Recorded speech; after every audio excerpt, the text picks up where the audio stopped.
a mi casa. No se preocupe, doctor, aquí, y se tienen esos inconvenientes. Sí, ahora con las lluvias. Sí, Pues ustedes me dicen. claro, déjeme, lo presento. Buenas tardes a todos. Sean bienvenidos una vez más a Foro AMEPAL, un espacio de unión entre expertos en diferentes áreas de la inocuidad de alimentos y nuestros socios. El objetivo de Foro AMEPAL es poner en contacto los conocimientos y experiencias de los expertos invitados cada último martes de mes y generar una interacción con nuestros socios. Antes de iniciar el foro del día de hoy, les recordamos que por atención al ponente mantendremos cámaras y micrófonos apagados y que las dudas, comentarios, preguntas se harán en el chat. Ahora sí, tengo el gusto de presentar al doctor Carlos Enrique Ochoa Velasco. Él es ingeniero en alimentos por la Benemérita Universidad Autónoma de Puebla. En el año 2004 obtuvo la maestría y doctorado en ciencias de alimentos por la Universidad de las Américas en Puebla y en el 2007 y 2013 respectivamente.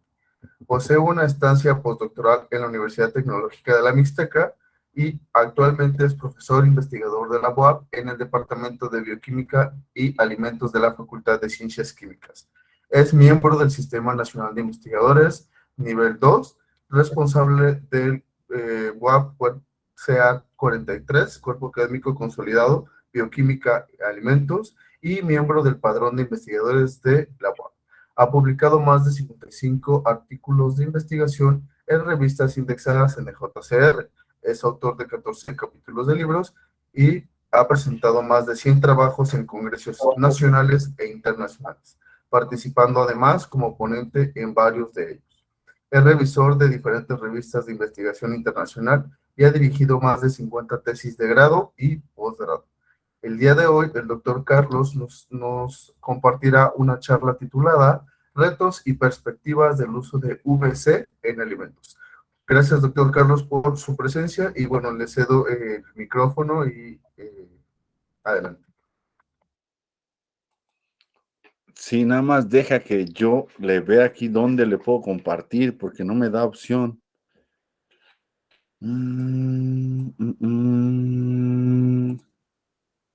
Aquí abajito, donde están todas las caritas, Ajá. está el, ¿cómo se llama? El botoncito que dice presentar ahora, que es como una flechita hacia arriba. ¿Ahí se ve? Sí, ¿Sí ven mi presentación? sí.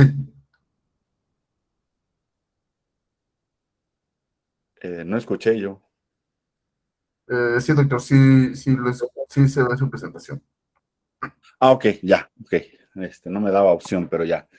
Bueno, pues muchas gracias por la presentación y muchas gracias también por la invitación a pues esta plática, ponencia, ¿no? Que el día de hoy les hablaré un poco de lo que hemos estado trabajando en los últimos años, ¿sí? Que es sobre la luz ultravioleta de onda corta. Y bueno, se titula Retos y perspectivas de la luz UVC, del uso de la luz UVC en alimentos. Ya me hicieron favor de presentarme. La presentación tendrá como contenido una parte introductoria, ¿sí? La parte de nuevas tecnologías, la luz ultravioleta es una nueva tecnología, aplicadas en la conservación de alimentos. Nos iremos centrando un poquito en las generalidades de la luz ultravioleta, para hablar un poco del presente, cómo se encuentra, cómo están los resultados que se tienen, ¿sí? El efecto que tiene sobre los microorganismos, sobre las enzimas y sobre las características de calidad o propiedades de interés de los alimentos. Y por último, hablaremos un poco de las perspectivas y futuras aplicaciones. Bueno, pues absolutamente todos somos consumidores de alimentos, ¿sí? Y esto ha hecho pues que a medida que vamos avanzando en los conocimientos y vamos avanzando, pues obviamente en los requerimientos, vamos buscando alimentos con diferentes características, ¿no? Es decir, alimentos más naturales, ¿sí? Orgánicos, se puso muy de moda hace unos años, ¿sí? Lo más frescos posibles. También que nos puedan proveer ciertas características, ciertas propiedades como antioxidantes, anticancerígenos, antiinflamatorios, ¿no? Entonces, se ha centrado mucho, ¿sí?, la demanda de los consumidores para este tipo de productos, sin olvidar también la parte de que sean lo más práctico, lo más fácil de preparar o de consumir, ¿sí?, que ya estén listos para consumo.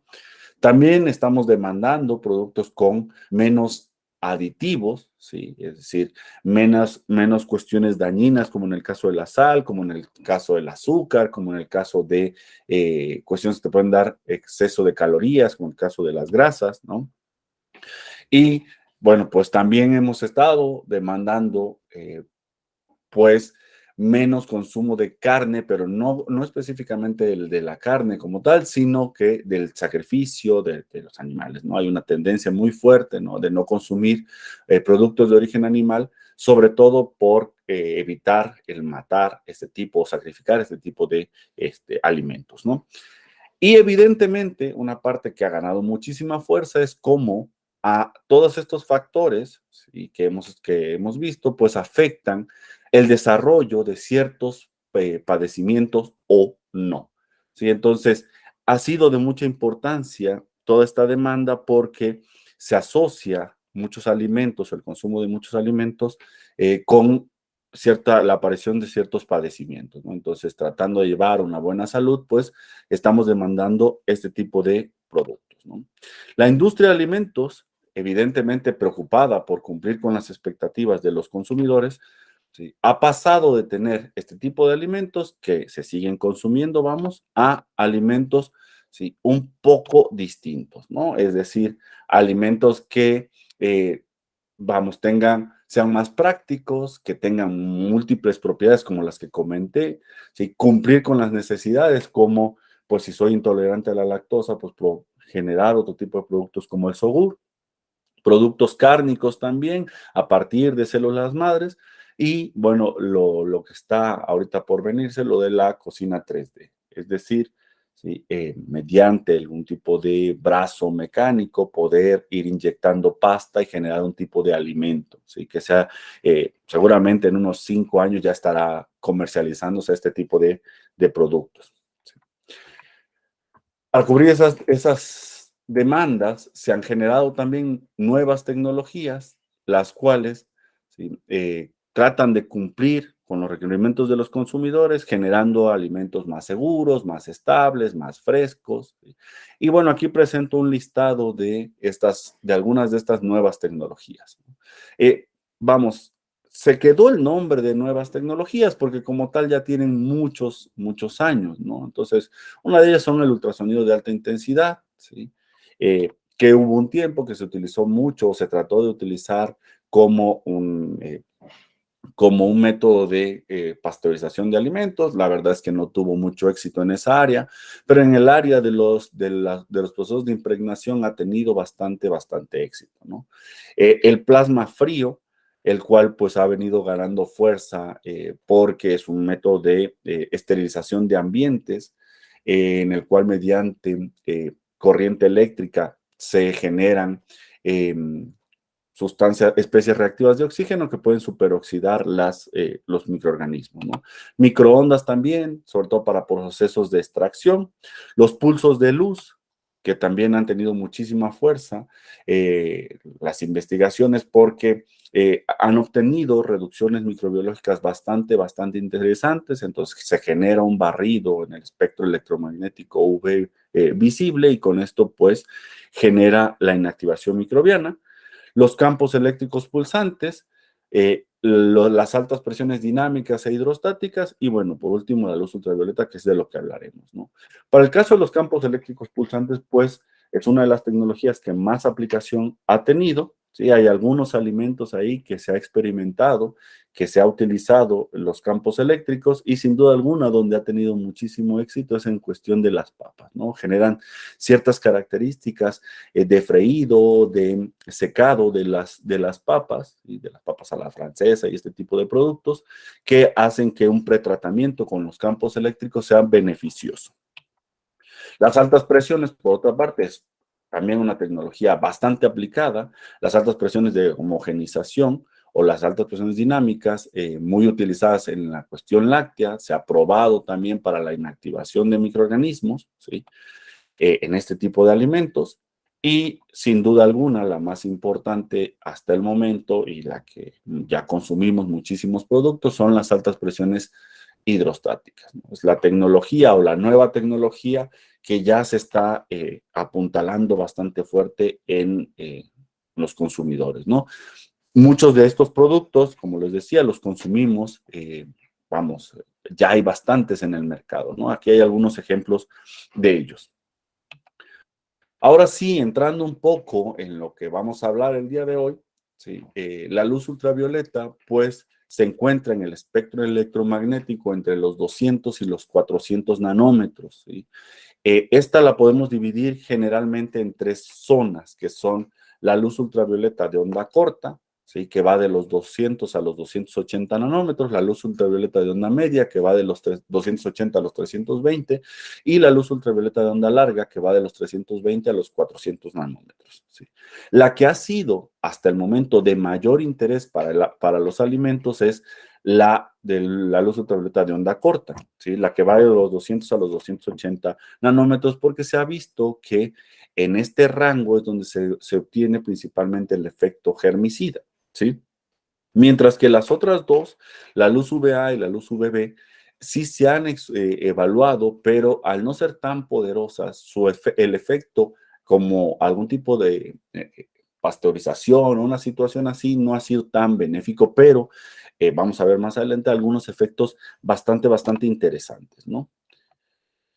Entonces, desde siempre la luz UVC se ha utilizado, vamos, no es una tecnología nueva, vamos, como tal, se ha utilizado en la desinfección de agua y superficies, ¿no? Todas las purificadoras de agua tienen unas lámparas de luz ultravioleta donde se esteriliza el agua, ¿sí? Y también las empresas, las farmacéuticas, las empresas biotecnológicas, alimentarias, pues tienen tapetes sanitarios donde en la parte de arriba, pues tienen lámparas de luz UV que nos permiten a un nivel superficial, ¿sí? Eliminar cualquier tipo de microorganismo, ¿sí? Sin embargo, la luz UVB también, la luz UVC también se ha utilizado, ¿sí? Recientemente como estrés abiótico, ¿sí? Es una de las características que se ha utilizado en los últimos 10 años para generar algún tipo de resistencia del producto, generalmente en aquellos de origen vegetal. Y esto se tomó a partir de los estudios que se hicieron con la luz UVB, ¿sí? La luz ultravioleta de onda media, su principal aplicación en alimentos ha sido para generar el efecto hormético o la hormesis, es decir, generar estrés en el vegetal y que esto empiece a sintetizar productos o metabolitos secundarios que generen una mayor resistencia, ¿sí? De los vegetales hacia cualquier estrés. Dentro de estos compuestos, pues obviamente hay muchos de interés. Dado esto, se empezó a estudiar también la luz UVC. Los primeros estudios no fueron del todo exitosos porque no se tenía del todo adecuado las dosis, ¿sí? Cómo se iba a aplicar y todo, y entonces también salió contraproducente. Pero en los últimos años se ha centrado más el estudio, más específico, ¿sí? Entonces, como se vio que la luz ultravioleta pues sirve para poder inactivar cuestiones de superficie y agua, más o menos por ahí del 2000, 2001, la FDA aprobó a la luz ultravioleta de onda corta como un método de pasteurización en frío, ¿sí? Siempre y cuando se alcancen a reducir 5 ciclos logarítmicos del microorganismo patógeno capaz de reproducirse en el alimento, ¿sí? Hasta el momento se ha aprobado en jugo de manzana o sidra de manzana, ¿sí? Es el alimento en el cual pues, se puede utilizar sin ningún tipo de problema, ¿no? Pero la FDA estipuló esto, que es bastante general y la verdad es que no ayuda mucho, vamos, ¿no? Ya lo veremos más adelante, ¿sí? Porque pareciera ser que con que cumpla con esta característica ya está como un método de pasteurización. Sin embargo, hay pormenores que la normativa aún no establece o no puede esclarecer. Entonces, bajo esa premisa de que con 5 ciclos logarítmicos, pues se han desencadenado una serie de estudios, ¿sí? En donde la luz ultravioleta se ha aplicado como método de pasteurización a diferentes alimentos, ¿no? Tanto líquidos como sólidos, ¿sí? Entonces, en alimentos, pues tiene esta ventaja. Es una tecnología emergente, ¿sí? No térmica. Nosotros hemos evaluado tiempos de proceso larguísimos, ¿no? 2 horas, que es, vamos, una verdadera locura. Y hemos visto incrementos de temperatura del orden de 2, 3 grados centígrados. Entonces, vamos, no va a subir la temperatura más allá de 30 grados centígrados si empezamos a temperatura ambiente. No genera residuos químicos y en esto, vamos, estamos nosotros tratando de asegurar y garantizar esta parte porque se había dicho que no generaba residuos químicos en la parte de inactivación microbiana. Sin embargo, hay algunos resultados ahí que hay que explorarlos más porque pareciera ser que sí cambia conformaciones de algunas estructuras y entonces eso podría generar algún tipo de problema. Lo hablaré hacia el final de la presentación. Y bueno, algo que sí está bastante probado es que es de fácil aplicación. Cualquier purificadora de agua tiene una lámpara de luz ultravioleta, entonces es muy práctico, muy fácil y es de muy bajo costo su aplicación, ¿sí? Ok, ¿cómo funciona la luz UVC en los microorganismos? Pues muy sencillo, ¿sí? A 254 nanómetros es donde tienen, ¿sí? El ADN puede absorber estos fotones de luz, ¿sí? Entonces, se tiene la lámpara de luz ultravioleta irradia estos fotones de luz y estos pueden generar, ¿sí? Dímeros de timina en la doble hebra del ADN, lo que pues obviamente va a generar que durante el proceso de replicación, transcripción y traducción, pues no se pueda llevar a cabo y evidentemente la célula muera, ¿sí? Pocas palabras, la luz ultravioleta genera una mutación y esta mutación, si es tan severa, el microorganismo no logra repararse, ¿sí? Para poder valorar el efecto de la luz ultravioleta sobre los microorganismos hay que tener en cuenta estas características.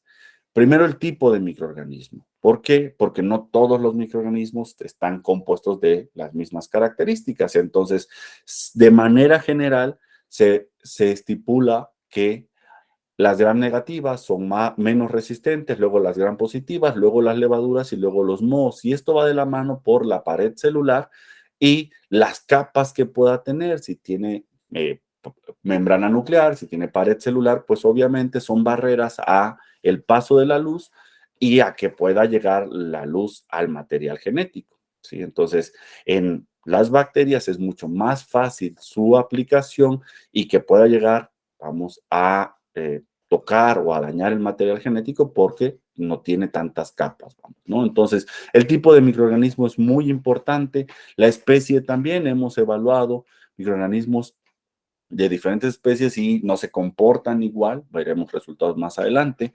La fase de crecimiento, y esta parte es muy interesante porque nosotros tenemos que, cuando evaluamos alguna tecnología, como en este caso la luz ultravioleta, tenemos que buscar agarrar al microorganismo en una fase lo más resistente que se pueda. Si yo agarro y voy a evaluar, ¿sí?, el efecto de la luz ultravioleta en un alimento contra un microorganismo y el microorganismo no lo agarro en una fase logarítmica, pues obviamente va a venir decaído, va a venir estresado y pues la luz ultravioleta me puede dar falsos resultados, ¿sí? Vamos, podemos decir, no, pues si redujo 6, 7, 8 ciclos logarítmicos, ¿no? Y la verdad es que el microorganismo pues no venía fuerte, ¿no? Entonces, eso es muy importante. Y la otra es la densidad de microorganismos, ¿no? ¿Por qué? Porque generalmente se reporta en la parte lineal de la inactivación, ¿sí? Si recordamos, generalmente se utiliza cinéticas de primer orden donde la densidad de población no cambia con respecto al tiempo. Y esto, al menos en luz ultravioleta, no es cierto. Generalmente se van presentando colas en la inactivación. Entonces, podemos, ¿sí? Comentar o decir que tenemos reducciones muy adecuadas o inadecuadas, ¿sí? Por la densidad de microorganismos, ¿sí? Entonces, esto hay que tomarlo en cuenta y hay que tomarlo con mucho, mucho cuidado porque podemos revisar mucha información, muchos artículos donde podemos encontrar valores de D, de reducción decimal, y decir, no, pues la reducción decimal son, no sé, 2 minutos, 3 minutos el tiempo de reducción decimal. Claro, pero en los no sé, primeros 4 o 5 ciclos logarítmicos y posteriormente cambia el comportamiento del microorganismo y entonces podemos, vamos, tener resultados inadecuados. ¿Cuál es el problema principal de la luz ultravioleta en alimentos? Vamos, es la zona o las zonas oscuras, ¿sí? Es decir, lugares donde los fotones de luz no pueden llegar. Y cuando yo me refiero a zonas oscuras, no necesariamente me estoy refiriendo a una cuestión sólida. Vamos, si pasa una sustancia, si un sólido suspendido y este sólido cubre al microorganismo, ¿sí? No le va a llegar la luz ultravioleta y evidentemente, pues este microorganismo no va a ser inactivado. Ese es el problema principal, tanto en alimentos sólidos, ¿sí? A nivel superficial, como en alimentos líquidos, sobre todo aquellos que tienen coloraciones, que tienen sólidos, muchos sólidos solubles o sólidos insolubles, ¿sí? También uno de los problemas es que cuando la inactivación no se dio por completo y las condiciones de almacenamiento posterior al tratamiento no son adecuadas, ¿sí? Se genera algo que se llama como fotorreactivación principalmente.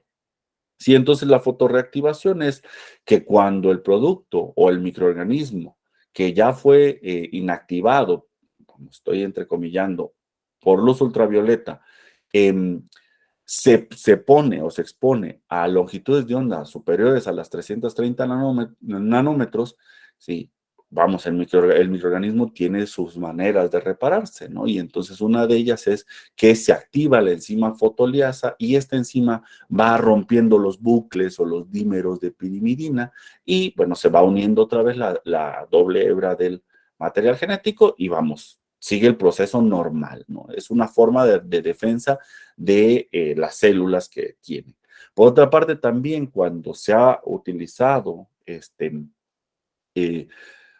que no se lleguen a estas longitudes de onda, es decir, que se tengan en oscuridad el producto procesado con luz ultravioleta, se ha visto también que hay algo que se llama reactivación oscura, de lo cual hay muy poquito reportado y bueno, lo que dicen ahí es que hay algunas enzimas y algunos mecanismos que tienen los microorganismos para reactivarse. Entonces, esto pues obviamente nos genera mucho problema porque cuando no almacenamos de manera adecuada, pues podemos decir que el producto está bien pasteurizado porque redujo 5 o 6 ciclos logarítmicos de acuerdo a lo que dice la FDA. Sin embargo, ¿sí? A la cuestión de 2, 3, 4 horas tenemos reactivación microbiológica. Eso más adelante presentaré unos resultados. ¿Sí? Por otra parte, algo que nos da muchísimo dolor de cabeza casi siempre, pues son las enzimas. Entonces, se ha evaluado varias maneras de poder aplicar la luz ultravioleta para inactivar enzimas. Sin embargo, es muy difícil. Vamos, si los tratamientos térmicos es complicado poder inactivar las enzimas, para la luz ultravioleta es muchísimo más, ¿no? Reducciones de 30, 40, 50% de actividad enzimática se ha reportado. Sin embargo, no es lo suficiente como para que evite los procesos que tratamos de reducir, como el oscurecimiento, ¿no? Como la pérdida de la nube en algunos alimentos, ¿sí? Específicamente en alimentos, ya como aplicación, en sólidos se aplica la luz ultravioleta a nivel superficial, ¿sí? ¿Y cuál es la idea? Son dos principales. La primera es reducir la eh, desde el punto de vista superficial, ¿sí? La cantidad de microorganismos que se tiene ¿sí? En la superficie del alimento. Y se ha utilizado en empaques, se ha utilizado en productos cárnicos, en frutas, ¿sí? En productos de origen vegetal. De manera general, se ha utilizado para reducir la carga microbiológica inicial. Y por otra parte, también se ha utilizado para generar lo que les comentaba, el estrés abiótico, ¿no? Es decir, se pone el producto bajo lámparas de luz UV, se estresa y esto hace que empiece a sintetizar metabolitos secundarios, ¿sí? Algunos de ellos son compuestos fenólicos generalmente, ¿sí?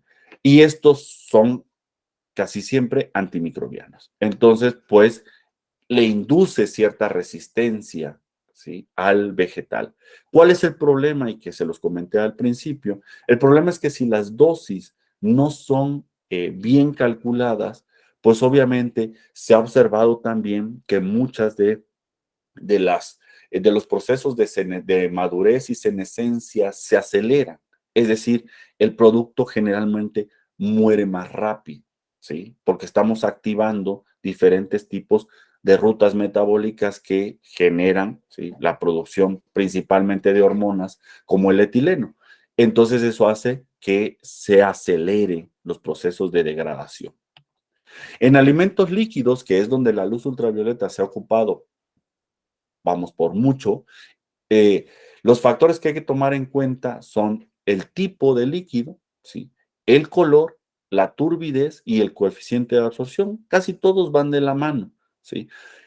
¿Por qué?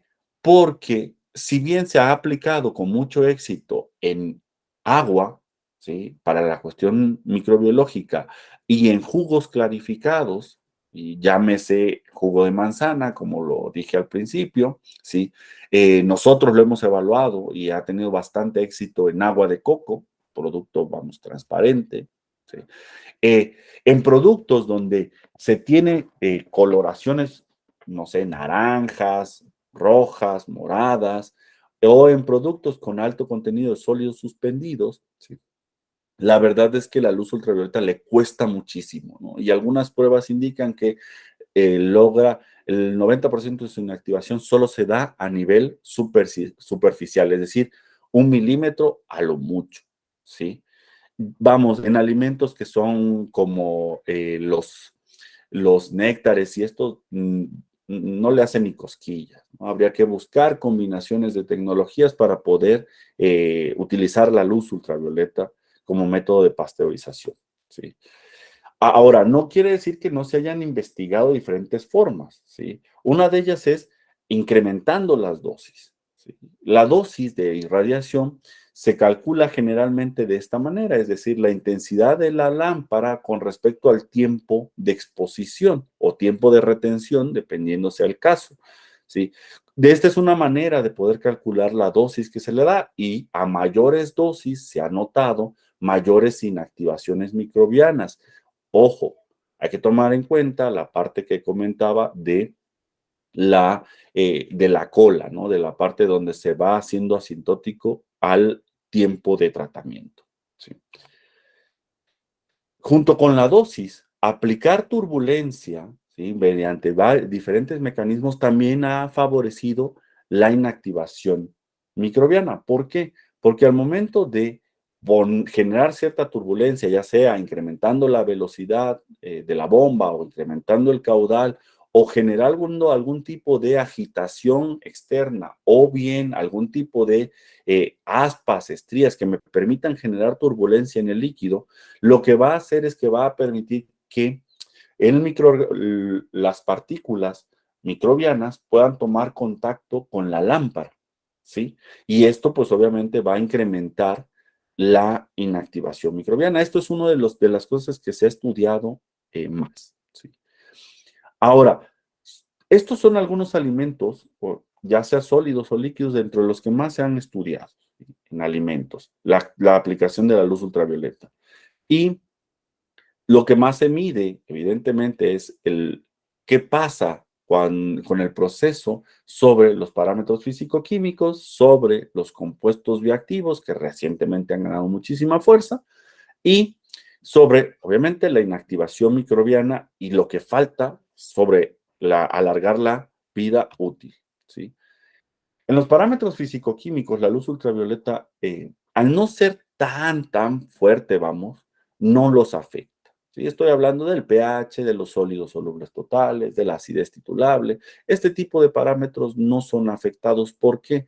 Porque para poderlos afectar necesitas longitudes de onda del orden de 200, 190, 200 nanómetros. Y recordemos que se trabaja sobre 254 nanómetros. Entonces, los resultados son que no hay problema.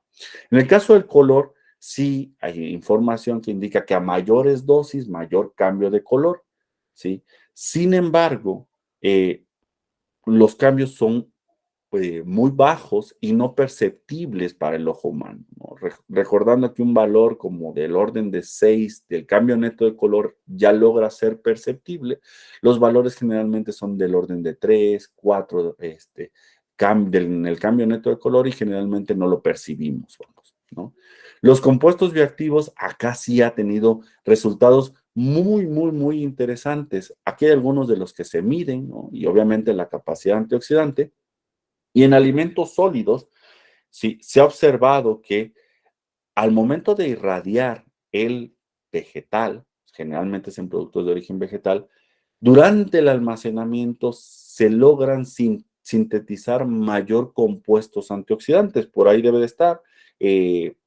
En la gráfica de la izquierda tenemos al licopeno, ¿sí? Esto es en tomate, bueno, en jitomate.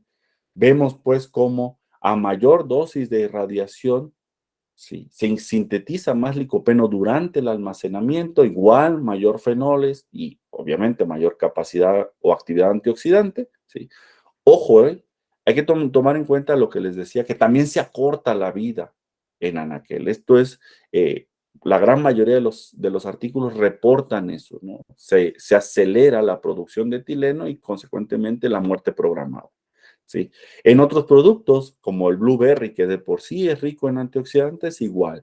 Al momento de aplicar cierta dosis de radiación, se observa que durante el almacenamiento hay una mayor síntesis de estos compuestos, ¿sí? Lo mismo pasa con fresas cortadas, almacenadas. La aplicación de luz ultravioleta nos favorece en la síntesis de estos compuestos de interés. En cuestión de alimentos líquidos, ¿sí?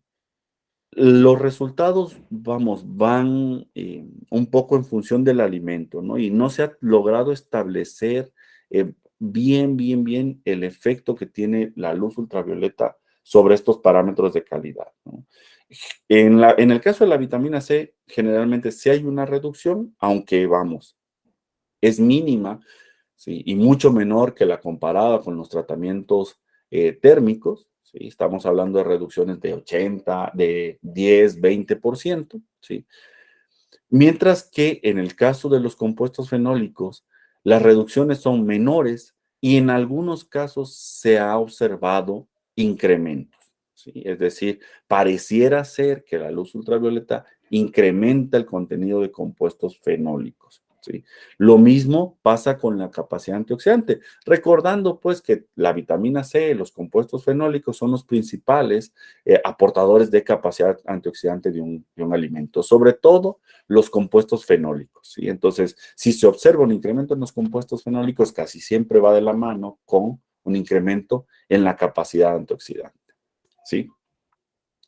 En el caso de los microorganismos, se ha probado, vamos, desde la flora nativa que puede tener, la cuenta estándar, ¿no? Bacterias mesófilas aerobias, mohos y levaduras, hasta microorganismos intencionalmente añadidos para ver si logra reducir estos 5 ciclos logarítmicos. ¿Por qué?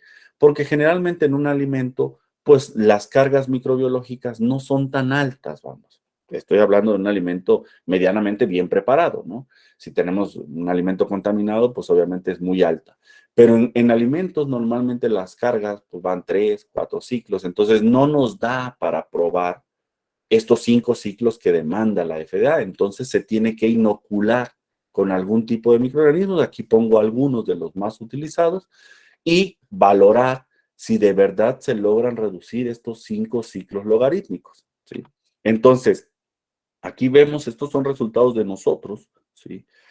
Cómo podemos observar varias cosas interesantes, ¿no? Como en el caso de las bacterias, tanto Rhamnosus como Tifimurium, las reducciones son de alrededor de 7, casi 8 ciclos logarítmicos, mientras que para la levadura las reducciones son menores, ¿sí? Lo cual pues va de la mano con lo que expliqué, ¿no? Al ser procariotas, las dos primeras, pues evidentemente su material es más fácil de ser atacado por la luz ultravioleta, mientras que en el otro, ¿sí? Al tener mayor recubierto su material genético, pues tiene menor reducción microbiológica.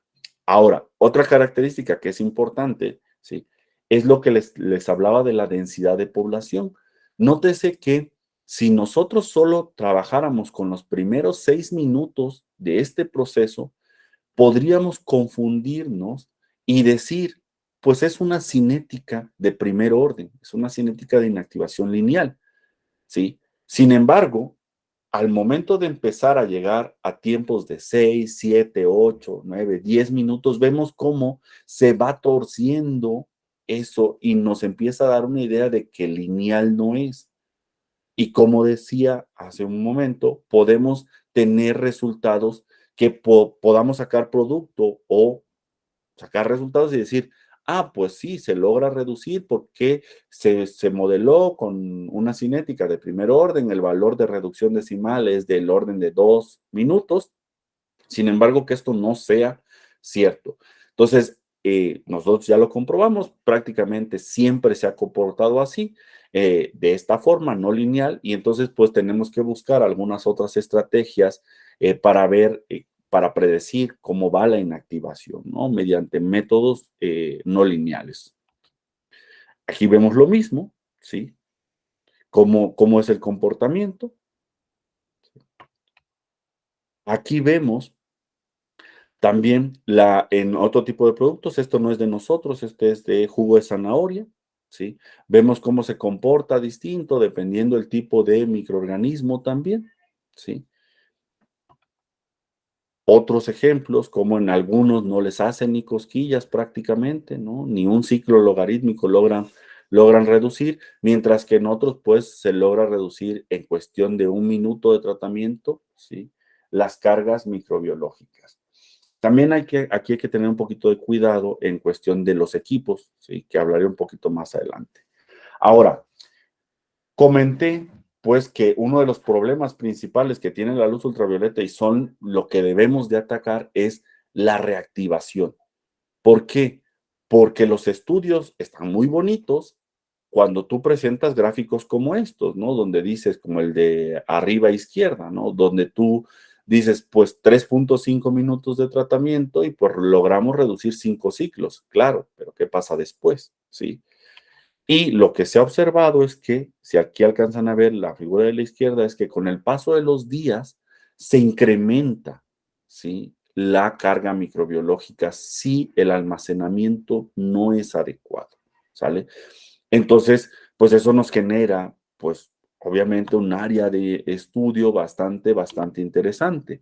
Nosotros lo comprobamos precisamente en el estudio posterior del agua de coco. Lo que buscábamos principalmente era ver cómo se comportaba el microorganismo cuando almacenábamos este producto en refrigeración a temperatura ambiente y cuando adicionábamos algún tipo de antimicrobiano natural que se llevara bien con el agua de coco, ¿no? Entonces aquí probamos, si no mal recuerdo, cinamaldehído y vainillina y observamos varias características interesantes. La que más nos llamó la atención, y bueno, no hemos seguido investigando por cuestiones de pandemia, pero lo que más nos llamó la atención fue que se podía, el microorganismo que era irradiado con luz ultravioleta, parecía ser que se estimulaba el crecimiento microbiano y lograba poblaciones incluso más altas que en aquellos alimentos que no eran tratados, ¿sí? Se alcanza a ver ahí la figura de en medio, por ejemplo, de en medio, la del lado izquierdo. Logramos ver esto, cómo reducimos, ¿sí? Alrededor de 5 ciclos, poco más de 5 ciclos logarítmicos. Sin embargo, en cuestión de 4 días de almacenamiento ya teníamos cargas superiores a aquellos que no habían sido, ¿sí?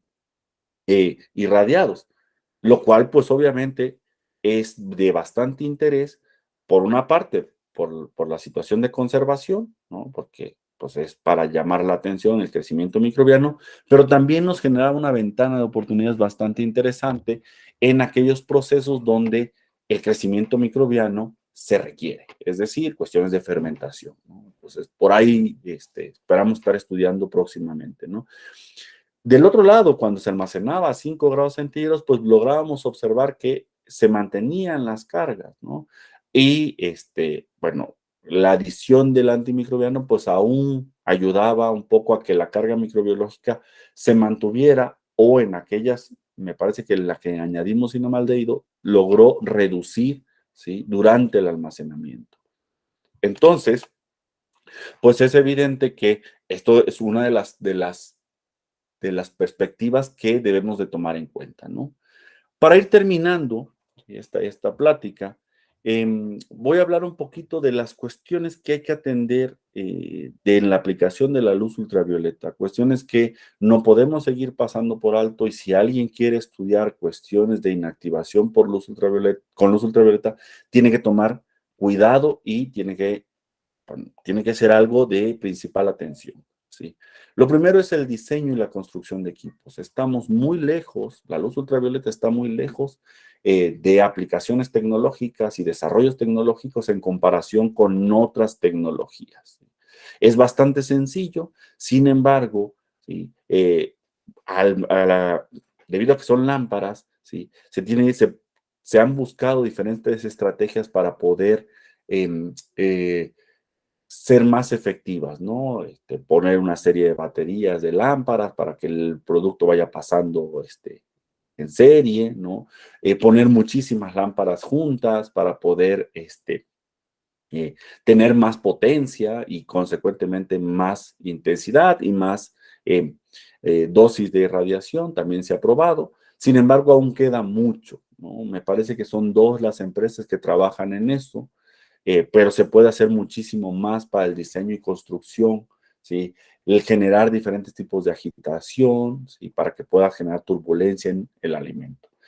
La parte de regulación y lineamientos, tenemos un problema ahí tremendo, porque no hay nada dicho, ¿no? O sea, vamos, a partir de esto que estipuló la FDA y por ahí en 2004 que sacó algunos pormenores, la verdad es que no tenemos eh, ni microorganismos indicadores, ni cómo aplicar, ni normativas. Pensamos, pues, que los microorganismos más termoresistentes son los que podemos aplicar, pero no sabemos a ciencia cierta si son los más fotoresistentes.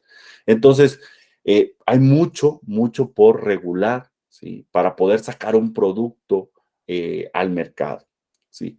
La dosis de irradiación también, cada quien reporta la dosis como quiere, como puede, como le conviene, debido a que no hay una regulación en eso, ¿sí?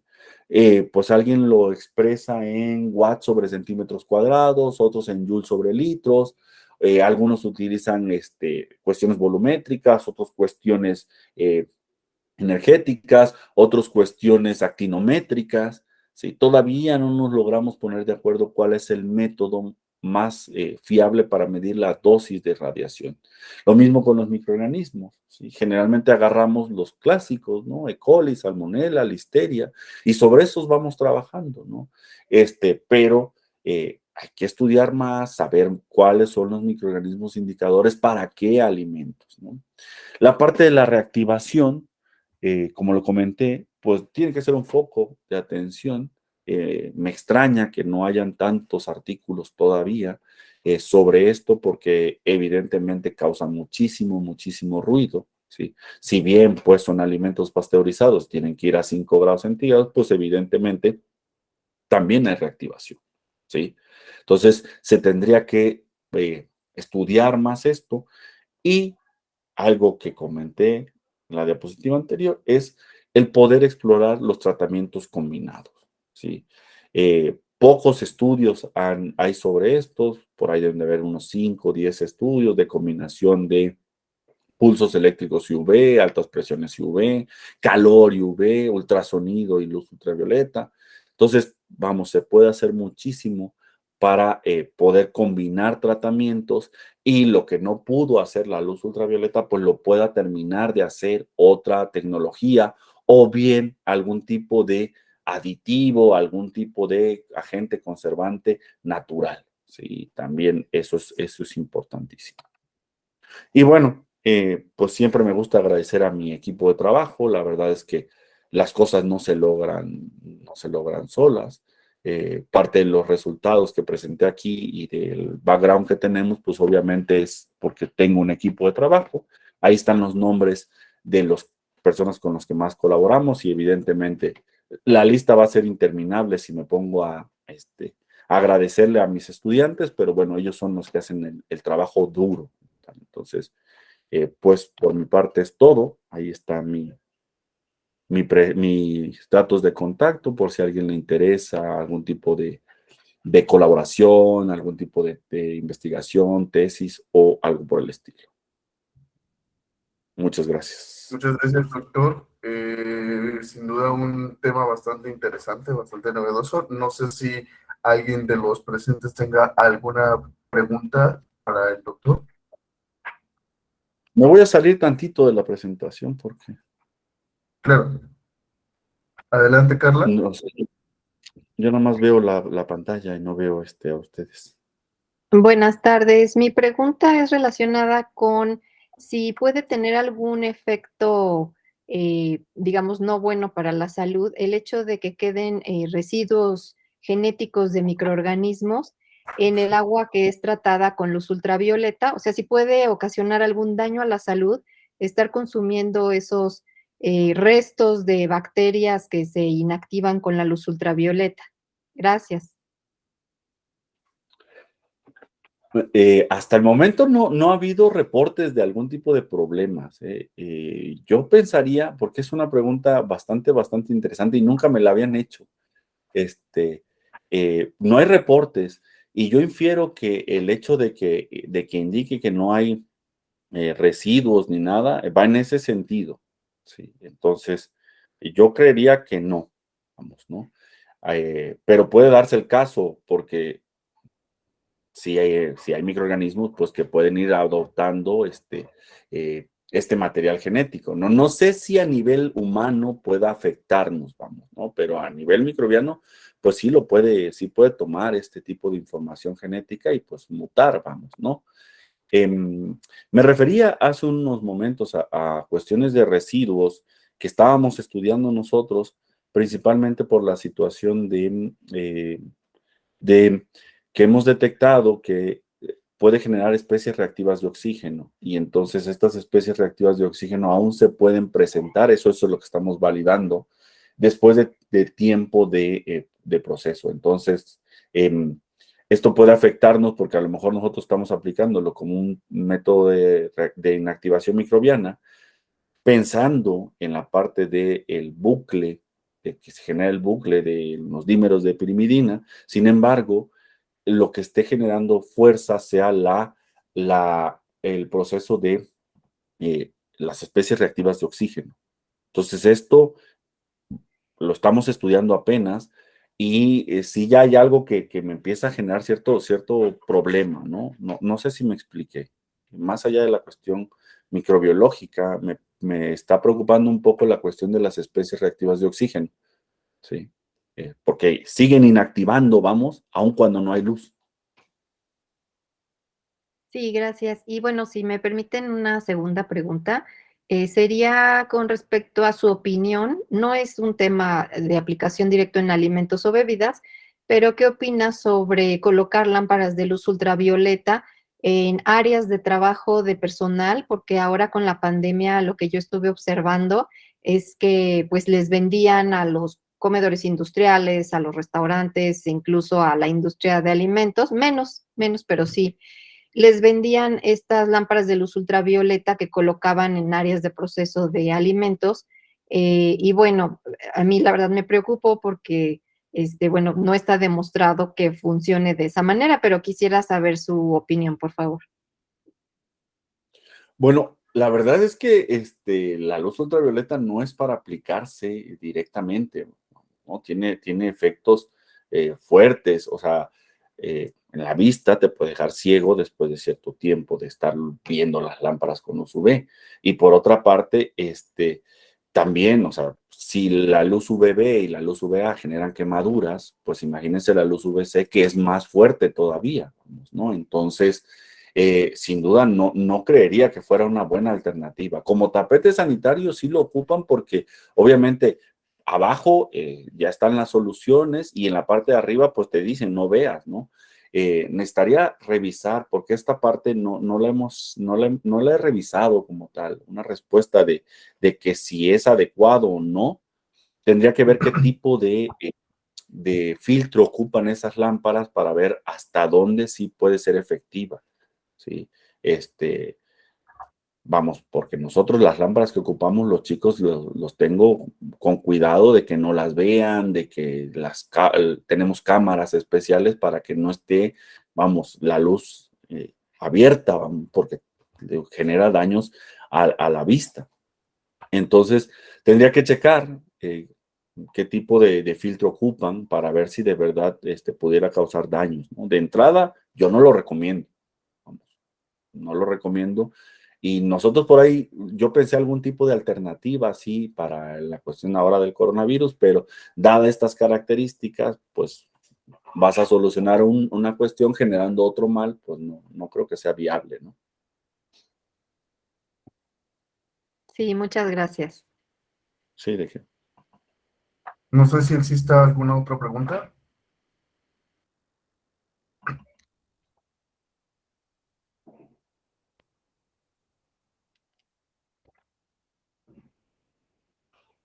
Al parecer no. Doctor, yo sí tengo una pregunta. Lo que pasa es de que Adelante. apenas vi un trabajo en donde se medía la capacidad antioxidante de algunos productos de baja actividad de agua y este tratamiento de luz UVC disminuía la capacidad antioxidante de estos alimentos, pero también había una reducción de más de 5 logaritmos de salmonela. Entonces, con base en lo último que nos acaba de comentar de que existe un aumento en las especies reactivas de oxígeno, ¿sería atribuido a esto la disminución de la capacidad antioxidante y por lo tanto posible explicación de por qué los alimentos están deteriorándose químicamente más rápido? A ver lo que pasa es que yo escucho mucho eco. A ver si te entendí. En un alimento, no sé cuál, la lámpara con la irradiación disminuyó la actividad antioxidante, pero alcanzó los 5 ciclos logarítmicos. Sí, así es.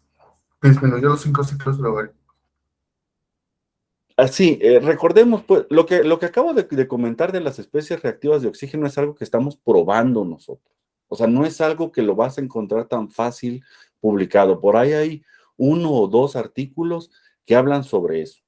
Pero no es el efecto, vamos, no es el efecto de la luz UV sobre el alimento como tal, sino es sobre un compuesto y ese compuesto se aplica al alimento o se aplica al microorganismo, ¿sí?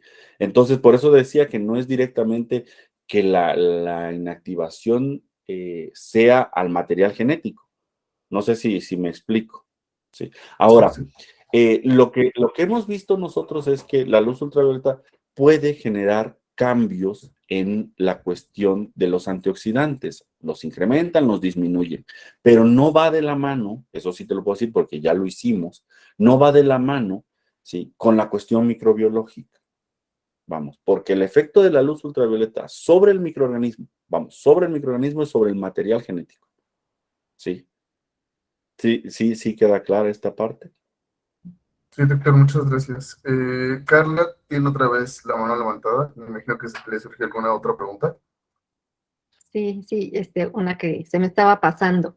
Entonces, el efecto en algunos alimentos, como puede ser el blueberry, mencionaba, puede incrementar la cantidad de antioxidantes. Mi pregunta sería, ¿y esos antioxidantes tienen una función como cualquier otro antioxidante de un alimento benéfica para la salud?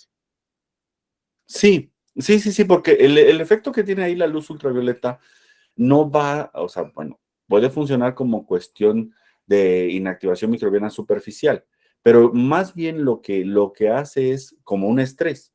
Al momento de ponerle la lámpara y que el vegetal, en este caso el blueberry, tome contacto con la luz, lo que hace el vegetal es que se empieza a estresar y a manera de defensa empieza a sintetizar compuestos, ¿sí? Compuestos como antioxidantes.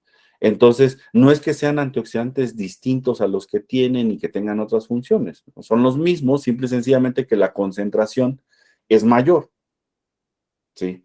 Entonces, yo comentaba que habría que tener cuidado porque el problema con esto es que si lo queremos para alargar la vida útil, el problema es que lo va a cortar, porque uno de los mecanismos de defensa del vegetal es empezar a sintetizar mayor cantidad de hormonas. Y estas hormonas generalmente están asociadas al proceso de maduración y senescencia. Entonces, sí se estresa, sí produce más compuestos de interés, pero la vida útil se acorta, ¿sí? Entonces, ahí hay que tener cuidado qué es lo que se busca. Si se está buscando la luz ultravioleta como para sintetizar más productos y de ahí obtenerlos y aplicarlos, está perfecto, ¿no? Si lo quieres hacer como mecanismo para que te dure más el vegetal, no va por ahí, ¿no? Los estudios. Perfecto, muchas gracias. Sí, ¿de qué? Bueno, debido a que al parecer no hay más preguntas, le agradecemos, doctor Carlos, por su presentación. Y permítanme, no sé si ya se logra ver mi pantalla. Sí, sí, sí, soy. Le,